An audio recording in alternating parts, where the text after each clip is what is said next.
আসসালামু আলাইকুম বন্ধুরা, এই দুই দাগ থেকে হবে একটি ঝর্ণা। এরপর এই দুই দাগ থেকে দেখুন একটু ঢেউ করে উপর দিকে তুলে দিলাম, এই পাশেও একটু ঢেউ করে উপর দিকে তুলে দিলাম। এই দাগ থেকে হবে কি পাহাড়। এরপর দেখুন এখানে আমরা একটু হালকা ঢেউয়ে দাগ টানবো।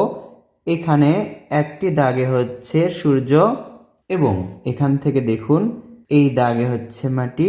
এই তো দৃশ্যটি সুন্দরভাবে ফুটে উঠলো আপনাদের মাঝে। দেখুন একটি সাদা কাগজে সুন্দর একটি দৃশ্য কিভাবে আঁকতে হয়। এই যে দুই পাশে আমরা আঁকবো ঝাউ গাছ, পাহাড়ের নিচে যেগুলো গাছপালা থাকে সেগুলো আমরা এত ঢেউ ঢেউ করে আঁকলাম।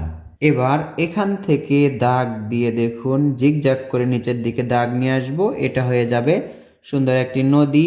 কৌশলে আঁকলাম সহজ এবং সুন্দর একটি দৃশ্য। একটি সাদা কাগজে পারগুলো আমরা ডাবল করে দিব। তো বন্ধুরা, এভাবে কৌশলে আঁকা শিখবেন মাত্র একটি পেন্সিল দিয়ে। ছোট্ট একটি সাদা কাগজে আমি আঁকলাম, আপনি চাইলে আর বড় কাগজেও আঁকতে পারেন।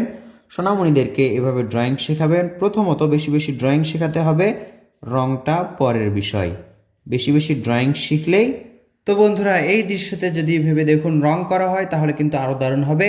আমি ড্রয়িং করে দিলাম, আপনারা রং করার চেষ্টা করবেন প্রকৃতি বুঝে, এতে আপনাদের মেধার বিকাশ ঘটবে।